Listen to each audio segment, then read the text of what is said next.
पूरे देश में एक अजीब तरह का माहौल चल रहा है। सड़कों पर किसानों की आवाज़ को दबाया जा रहा है और संसद के अंदर विपक्षी नेताओं की आवाज़। हमने देखा राज्यसभा में 2 बिल पास हुए, किसानों से जुड़े हुए वो बिल थे, कृषि से जुड़े हुए बिल थे, जिसके बाद काफ़ी ख़ासा विरोध हो रहा है। हालाँकि जो सरकार है, जो हमारे प्रधानमंत्री हैं, वो कह रहे हैं कि ये एक ऐतिहासिक सुधार है।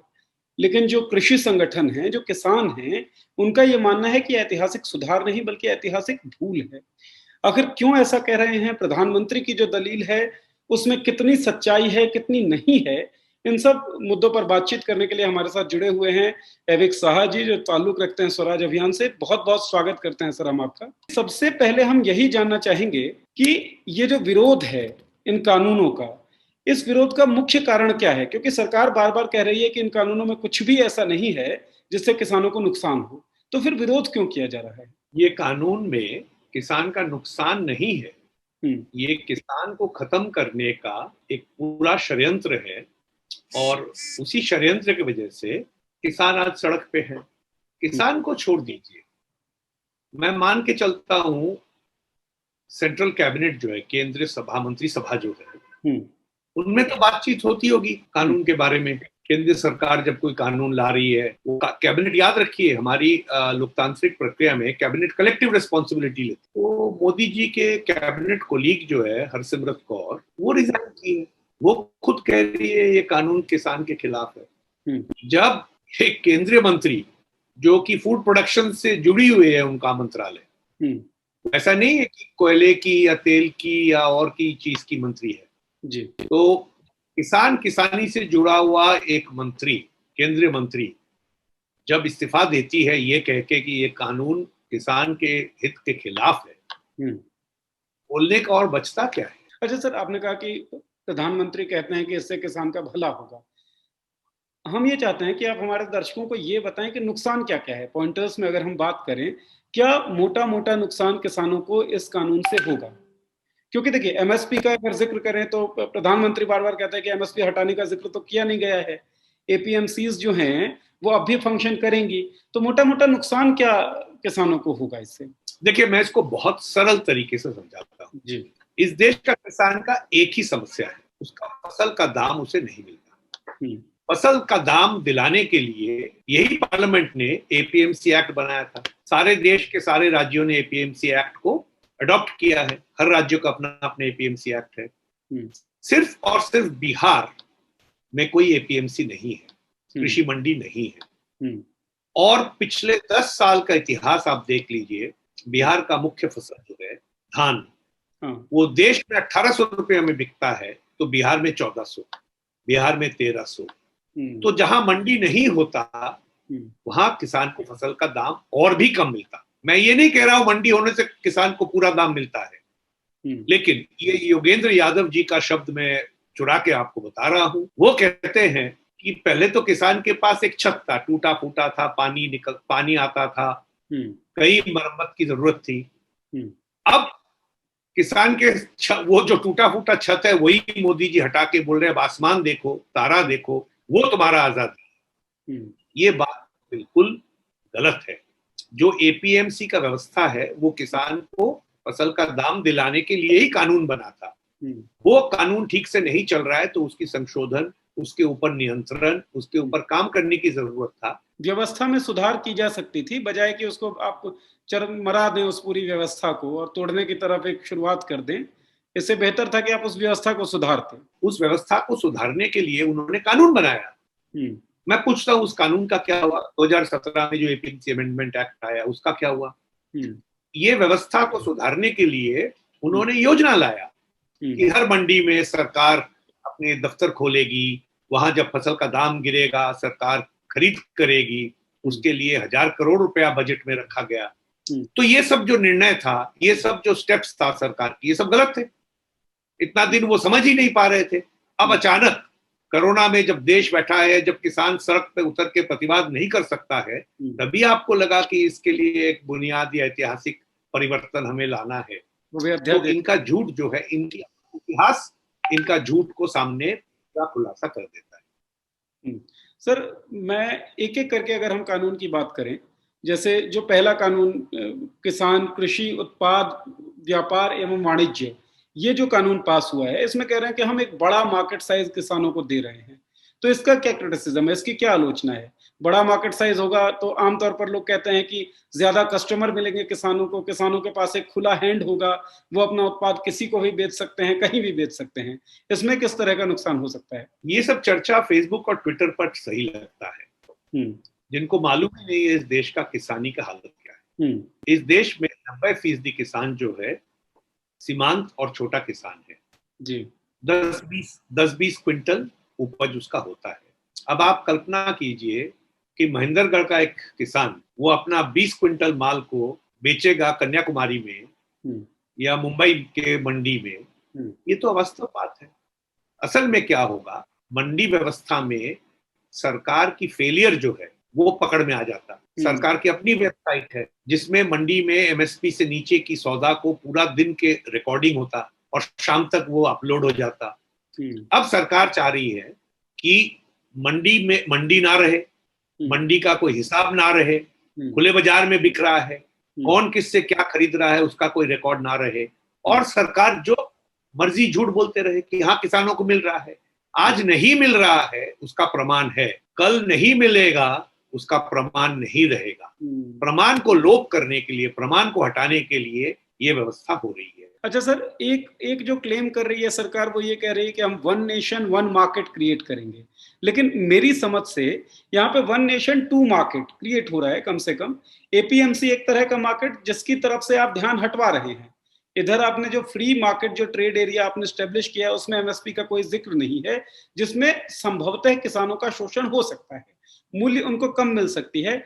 तो मेरी ये समझ ठीक है या फिर गलत है? इस समझ पे आप एक बार प्रकाश डालें। वन नेशन वन मार्केट या फिर वन नेशन टू मार्केट, जिसमें आप एक मार्केट को एंडोर्स कर रहे हैं ताकि मोनोपोलाइजेशन और कॉर्पोरेटाइजेशन ऑफ एग्रीकल्चर जो है वो हो सके। इसका भी बहुत सरल जवाब है कि मोदी जी या तो एक झूठ बोल रहे हैं या दूसरा। 2 साल पहले मोदी जी ने ई नैम का घोषणा किया था। दर्शकों को बता दूं, ई नैम है नेशनल इलेक्ट्रॉनिक मार्केट जी। उसके सारे ट्वीट्स, सारे प्रेस रिलीजेस देख लीजिए, उसमें यही बात कहा गया है कि अब किसान मुक्त हो गया।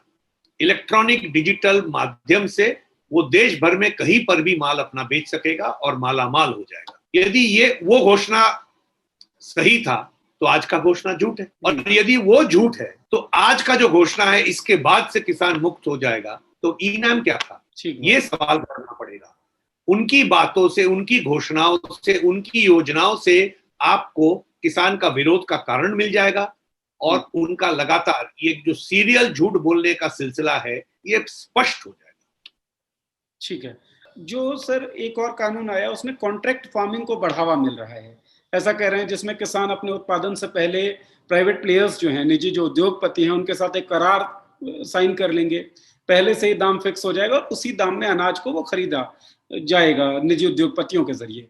सरकार का ये मत है और सरकार का ये ओपिनियन है कि इससे किसानों को सुरक्षा मिलेगी, क्योंकि पहले से ही कीमत तय है, आप उपजाइए और उसके बाद आप बेच दीजिए, किसानों को सुरक्षा मिलेगी। तो इस कानून का विरोध क्यों? छोटा सा बच्चा को भी ये पूछेगा ना तो वो जवाब दे देगा, उद्योगपति उद्योग करता है अपना फायदे के लिए जी, नहीं तो उसे उद्योग तो नहीं कहते आप ना। बिल्कुल, उद्योगपति बिजनेस करेगा किसान को सुरक्षा देने के लिए। यदि ये सरकार का प्रस्तावना है तो ये सरकार तो सही तरीके से झूठ भी नहीं बोल सकता है। उद्योगपति अपना बिजनेस और अपना प्रॉफिट करेगा, यही उसका धर्म है और इस धर्म को हम मानते भी है, इससे हमारा कोई विरोध नहीं है जी। यदि सरकार उद्योगपति को किसान का त्राता के रूप में देश के सामने पेश करते हैं और बताते हैं कि देखो जी, फसल का दाम सुरक्षित करना, किसान को दिलाना तो 6 साल से मेरा काम है, मैं चीख चीख के पार्लियामेंट में और इलेक्शन मीटिंग में बोल रहा हूँ, आज मैं इसमें फेल हो गया, और फेल हो गया तो मैं अभी उंगली दूसरी तरह हटा के बोल रहा हूँ, मेरे मित्र जो है अडानी जी, अंबानी जी और इनके सारे खानदान के लोग जो है ये किसान को सुरक्षा देंगे। ये बात देश का किसान, देश का आम जनता विश्वास नहीं करता। ये आज और एक छोटा सा बात जोड़ना चाहता हूँ, इस देश में ना ये उद्योगपति उद्योग करने के लिए, देश को उद्धार करने के लिए 400 साल पहले पहुंचे थे, और उस देश का उद्धार तो हमने देख लिया ईस्ट इंडिया कंपनी को हाथ में। अब दोबारा यदि ईस्ट इंडिया कंपनी के हाथ में देश को मोदी जी भेजना चाह रहे हैं तो किसान विरोध नहीं करेगा, जनता विरोध नहीं करेगा तो क्या करेगा?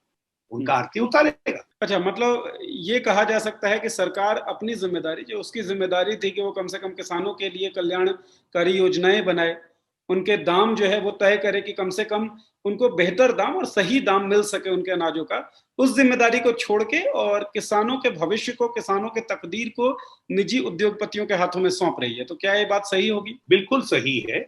और फूड बिजनेस, खाद्यान्न का जो धंधा है, उसकी मोनोपोली बना के इस देश को, जो आज के दिन सचमुच आजाद है, क्योंकि इतने सारे अरबों खरबों किसान हैं जो फसल उगाते हैं, इतने लाखों ट्रेडर हैं जो खरीद बेच करते हैं, और इसलिए आपके पास एक रीजनेबल दाम में फूड सप्लाई आता है। उसको जब आप मोनोपोली के हाथ में सौंप देंगे, 10-20 कंपनियों के हाथ में सौंप देंगे, उसके बाद खाना का दाम क्या होगा वो आपका नियंत्रण में नहीं रहेगा।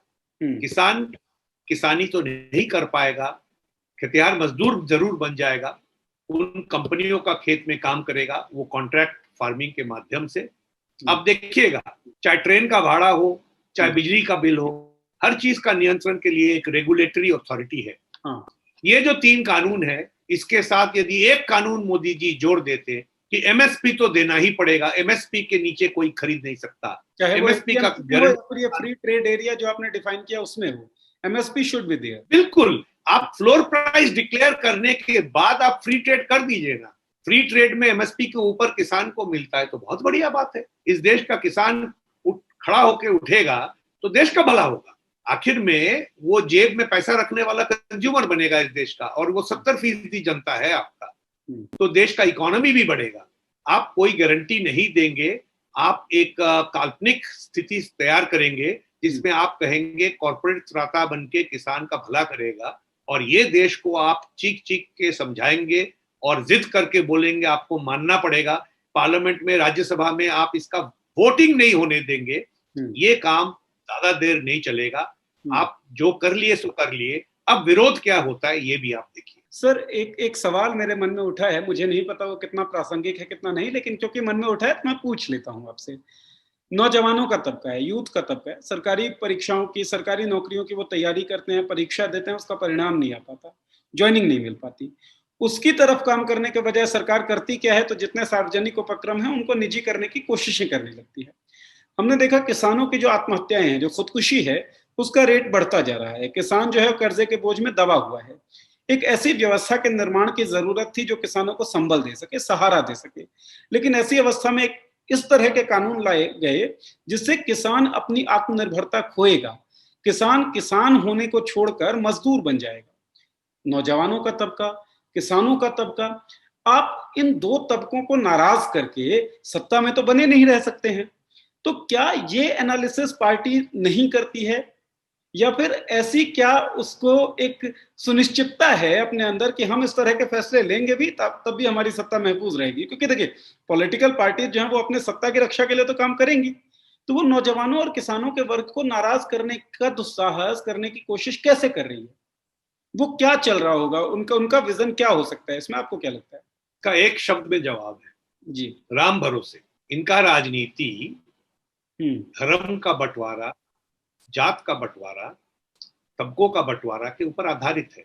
देखिए, ये देश मेजॉरिटी पर जरूर चलता है।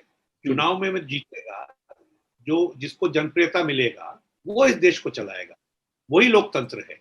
लेकिन इस देश में उससे भी एक बड़ा तंत्र है कि कानून के सहारे देश चलेगा। मेजॉरिटी कह देगा कि सबको मुंडन करना होगा तो सबको मुंडाना होगा, ऐसा बात नहीं है। इस देश में मेजॉरिटी के ऊपर कानून है, और वो कानून को नजरअंदाज कर रहे हैं मोदी जी। चुनाव जीतने का मतलब ये नहीं कि आप जो मर्जी सो कर सकते हैं, तभी ना सुप्रीम कोर्ट है। चुनाव जीता हुआ सरकार के ऊपर सुप्रीम कोर्ट तो आदेश दे सकता है, सीएजी आपका हिसाब ले सकता है। मोदी जी का जो प्लान है कि मैं हर तबके को नाराज करके फिर भी चुनाव जीत सकता हूं, मेरे जनप्रियता को ऊपर मैं कुछ रामलाला का हाथ पकड़ के अयोध्या तक जा रहा हूं, उसका पोस्टर चला दूं और ये यदि इनका सोच है तो कुछ देर के लिए ये सही होंगे, बट जनता जवाब देगी, क्योंकि जनता बोका नहीं है, बुद्धू नहीं है। अच्छा सर, एक सवाल जो मैं पूछना चाहता हूँ वो ये कि हमने देखा सड़कों पर किसान आंदोलन कर रहा है, इससे पहले नौजवान भी आंदोलन कर रहा था, लेकिन सरकार जो है बेफिक्र है, इग्नोर कर रही है उन आंदोलनों को, उनकी आवाज को सुन नहीं रही। राज्यसभा में हमने देखा कि सांसदों के साथ किस तरह का सलूक हुआ। लोग कह रहे थे वोटिंग करवाओ, आपने ध्वनि मत से कानून पारित कर दिया। कुछ सांसदों को जो है वो सस्पेंड भी किया गया 8-7-8 दिनों के लिए। अब जब इस तरह के हालात हैं कि कोई भी बोलेगा, और आम लोग तो छोड़ दो, सांसद भी बोलेंगे तो हम उनको चुप करवा देंगे। इस तरह की स्थिति में, इस तरह की परिस्थिति में किसान को किस तरीके से आगे बढ़ना चाहिए अपनी मांगों को लेकर? क्योंकि एक फैक्ट ये भी है कि जो राजनीतिक विपक्ष है, वो बहुत ज्यादा सशक्त दिखता नहीं है। तो ये जो लड़ाई है किसान की, किसानी की, वो लड़ाई किस तरीके से आगे फॉरवर्ड करेगी और किस तरीके से आगे लेके जाना चाहिए किसानों को? इस देश के लिए अभी भी एक खुशी की बात यह है कि किसान आंदोलन राजनीतिक पार्टियों से संपूर्ण रूप में प्रभावित नहीं है। वो एक तरह से इंडिपेंडेंट है। और बस ज्यादा नहीं, 3 दिन और देखना पड़ेगा। 25 तारीख को केंद्र सरकार को किसानों की शक्ति समझ में आ जाएगा। ये देश में बड़े बड़े राज्यों में एक पत्ता भी नहीं हिलेगा, ऐसा बंद होगा और इतने सारे सड़कें जाम होंगे। और ये सिर्फ शुरुआत है। ये 25 तारीख कोई एक दिन नहीं है। विरोध में, जब मैं इसका पहले भी कह रहा था, विरोध क्या होता है वो आपको किसान दिखा देगा और तब आपको समझ में आएगा ये जो सारे आप संसद को दबा के, उसका हाथ मरोड़ के जो कानून पारित कराने का काम कर रहे हैं, जो आप संवैधानिक संस्थाओं का उल्लंघन करके, उनके खरीद बेच करके, उन्हें अपने नुमाइंदे बैठा के जो हड़प रहे हैं, उसका जवाब आपको सड़क में ही मिलेगा। आज भी जनतंत्र जो है, लोकतंत्र जो है, वो खेतियों में, खलिहानों में, सड़कों में ही होता है। और जनता को आप रोष में लाएंगे तो जनता आपको रोष दिखा देगा। हाँ, लेकिन एक बात मैं स्पष्ट करना चाहता हूँ, किसान आंदोलन बिल्कुल पीसफुल होगा। इसमें कहीं पर कोई हिंसा की बात ही नहीं। हमारा मोटो ये क्लियर है कि आप हमें कितना मार सकते हैं, कितना पीट सकते हैं, कितने लाख पुलिस से दमन कर सकते हैं, वो भी हम देखना चाहते हैं। एक समय हमारी छाती आपकी गोली से ज्यादा होगा, तो आप कोशिश करके देखिए दमन करने का। तो जिस आंदोलन का आप जिक्र कर रहे हैं सर, कौन कौन से संगठन जो हैं इस आंदोलन की योजनाओं में हैं और क्रियान्वयन में होंगे शामिल? जी, इस आंदोलन का मुख्य नेतृत्व जो है अखिल भारतीय किसान संघर्ष समन्वय समिति AIKSCC कर रही है, जो कि देश के 260 से अधिक संगठनों का एक साझा मंच है। इसमें लाल झंडा, हरा झंडा, पीला झंडा, नीला झंडा, खेतिहर मजदूर, बड़े किसान, मझले किसान, छोटे किसान, सब तरह के संगठन और तमिलनाडु से लेके जम्मू कश्मीर तक शामिल है। तो ये संगठन नेतृत्व कर रहे हैं। ऐसे और भी फेडरेशन है, किसानों का यूनियन है जो AIKSCC के अंतर्गत नहीं है, वो भी शामिल है। देश भर के किसान अब एक साइड में है। और बस मैं एक चीज आखिर में बताना चाहता हूं कि RSS का किसान संगठन जो है, भारतीय किसान संघ, वो भी इसके खिलाफ है जी, क्योंकि वो जानते हैं गांव में जाके किसानों के सामने खड़ा होकर राजनीति करने में मोदी जी जो दिल्ली बैठ के कर रहे हैं वो काम नहीं आएगा, वो गांव घुस नहीं पाएंगे, तो वो भी इसका विरोध कर रहे हैं। मैं आखिरी सवाल आपसे लेना चाहूंगा कि आपने कहा कि किसानों की ताकत का अंदाजा जो है वो आने वाले आंदोलन से पता लगेगा, तो आपको क्या लगता है, क्या असर क्रिएट हो सकता है? उम्मीद क्या है, क्या असर क्रिएट होना चाहिए, ये हम आपसे जानना चाहेंगे। ये कानून पारित होने के बाद भी आपको मालूम है कि राष्ट्रपति के पास जाना होगा और राष्ट्रपति से उसका सहमति लेना होगा, असेंट। अब उस स्तर में उस काम को वो ढीला कर सकते हैं। राष्ट्रपति से कह के उसको बोल सकते हैं कि एक बार फिर पार्लियामेंट को भेजो रिकंसिडर करने के लिए, और उस समय जाके यदि उनका बुद्धि ठीक चले, उस समय जाके अभी भी उसको सिलेक्ट कमेटी में भेज के या पार्लियामेंट्री कमेटी में भेज के उसका पूरा जांच किया जाए और लोगों का जनमत लिया जाए उसके ऊपर। ये तो उनका यदि सोच सही हो, और बाकी वो राष्ट्रपति से कानून लाके इम्प्लीमेंट करना चाहेंगे तो कहाँ इम्प्लीमेंट करेंगे? वही मंडी में जाके करना पड़ेगा ना, वही गांव में जाके किसान के ऊपर इम्प्लीमेंट करना पड़ेगा ना। तो लड़ाई अभी लंबी है, हम ये मान के चलते हैं, और इस लड़ाई में किसान का, आम जनता का, देश के 70% लोगों का हार हो ही नहीं सकता है। यदि आज किसान हार जाएगा तो देश हार जाएगा।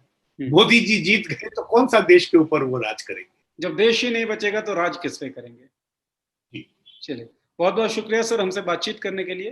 तो किसानों को लेकर जो पारित हुए कानून, उनके जो इम्प्लीकेशंस हैं, उनका विरोध क्यों हो रहा है, इसके बारे में बहुत सरल शब्दों में, बड़े आसान शब्दों में हमें बताया। इसके लिए बहुत बहुत धन्यवाद एक बार फिर से आपका। जुड़े रहिए हमारे साथ, देखते रहिए मॉलिटिक्स। सब्सक्राइब कीजिए हमारा यूट्यूब चैनल, फेसबुक पर देख रहे हो वीडियो तो लाइक कीजिए हमारा। शुक्रिया। आपका मुद्दा बनेगा देश का मुद्दा।